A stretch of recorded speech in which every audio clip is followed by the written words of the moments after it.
자, 드디어 WWDC 2024가 개최가 되었습니다. 애플의 다양한 새로운 OS들과 함께 애플의 AI, 애플 인텔리전스까지 공개가 되었는데요. 이번 이벤트는 뭐랄까 내용이 너무 방대해서 중요한 내용들이 진짜 많은데 그 중에서 가장 인상 깊었던 것들 위주로 같이 한번 살펴볼게요.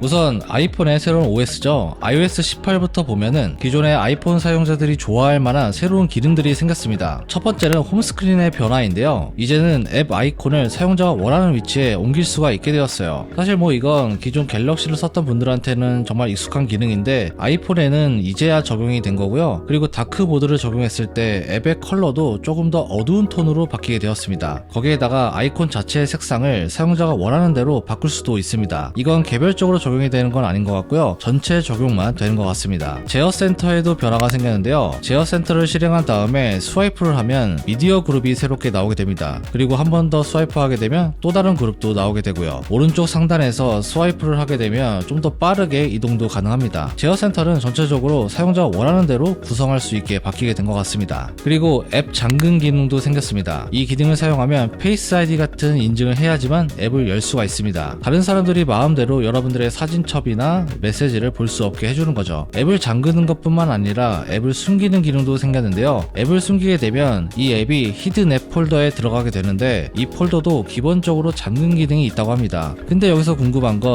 이 폴더 자체를 숨길 수 있는가? 이게 좀 궁금해요. 다른 사람들이 히든 폴더를 보게 된다면 오히려 더 궁금하지 않을까? 뭐 이런 생각도 드는 것 같아요. 사진 앱에도 많은 변화가 생겼는데요. 사진 앱으로 들어가면 전체 사진과 함께 아래쪽에는 테마별로 정리된 앨범이 표시가 됩니다. 이게 월이나 연도별로도 구분해서 볼 수가 있고요. 스크린샷을 제외해서 보거나 여러가지 다른 방법으로 필터링할 수 있는 기능도 생겼다고 합니다. 그리고 마지막에 지나가듯이 나온 내용인데 홈 화면에서 좀 더 큰 아이콘을 사용할 수 있게 되었고요. RCS 메시지도 이제 지원이 된다고 합니다. 이건 다른 플랫폼과의 메시지도 아이메시지처럼 좀 더 원활하게 만들어 주겠다, 이런 의미로 해석하면 될 것 같습니다.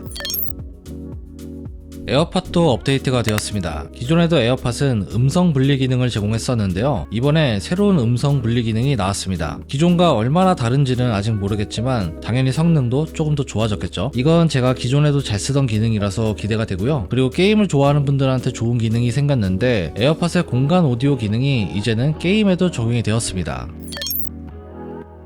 여러분들, 드디어 아이패드에 계산기 앱이 생겼습니다. 여러분들 아시는지 모르겠지만 원래 아이패드에서는 계산기 앱이 네이티브로 지원되진 않았어요. 근데 이번 아이패드 OS 18부터는 계산기 앱을 사용할 수 있게 되었습니다. 새로운 계산기 앱은 여러가지 변환 기능과 과거 계산 기록까지 볼 수 있게 되었는데요. 그리고 여기서 중요한 게 매스 노트라는 기능이 새롭게 생겼어요. 이거는 그러니까 직역하면 수학 노트? 이런 거죠. 수학 노트? 노트는 영어인데 여기에서 애플 펜슬로 여러가지 수학 공식을 필기할 수도 있고요. 심지어 자동 계산까지도 됩니다. 이게 단순히 계산만 되는 게 아니라 변수에 따라서 실시간으로 결과값도 변하게 되고요. 심지어 그 변화에 맞춰서 그래프까지도 생성을 합니다. 저는 이걸 보고 상당히 놀라웠는데 이제 수학 문제를 굳이 끝까지 계산하지 않고도 풀 수 있는 시대가 왔다, 이렇게 이해하면 편하지 않을까 싶습니다. 아무튼 아이패드병이 다시 도질 것 같은 그런 느낌도 살짝은 듭니다. 자, 이번에 새로운 맥OS 세퀴아가 나왔는데요.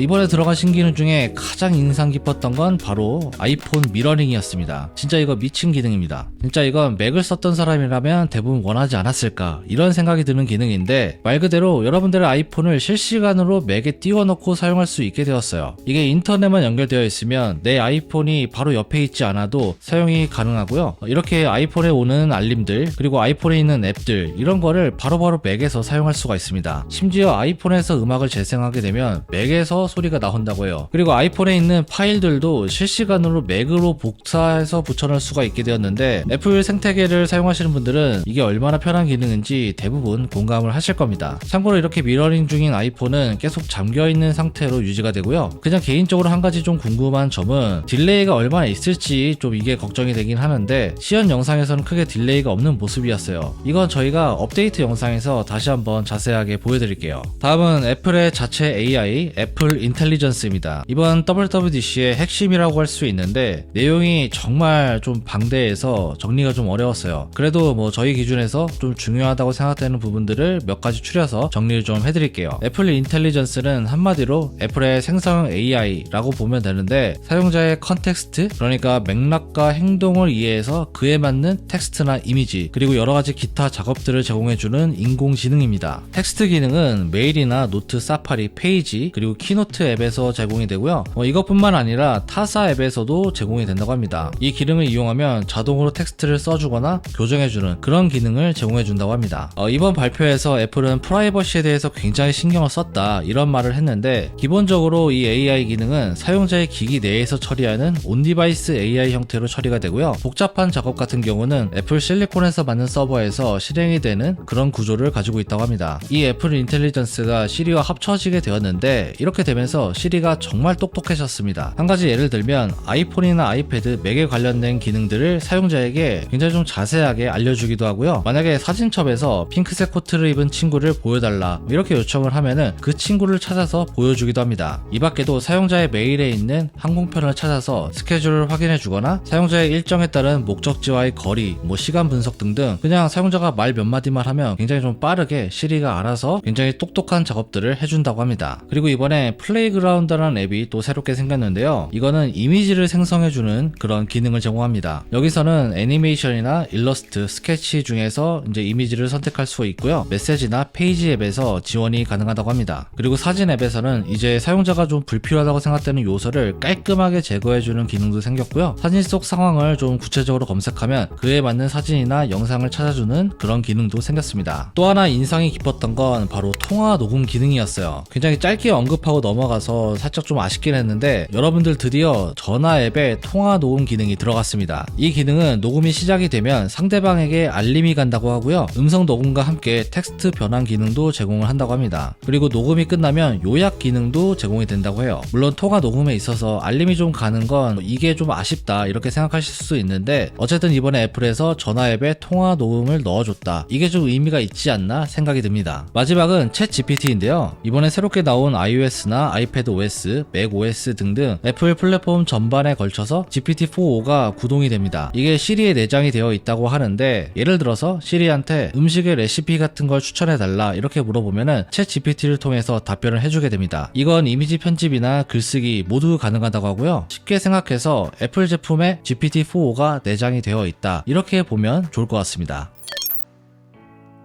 여기서 한 가지 가장 여러분들이 궁금해하는 건 바로 이 애플 인텔리전스, 애플 AI가 어떤 기기까지 지원이 될까, 바로 이거인데, 정말 아쉽게도 아이폰 같은 경우는 아이폰 15 프로와 15 프로 맥스만 지원이 되고요. 그리고 아이패드와 맥은 M1 이상 모델부터 가능하다고 합니다. 좀 더 많은 기기에 지원이 됐으면 굉장히 좋을 것 같은데 상당히 좀 아쉬운 부분인 것 같아요.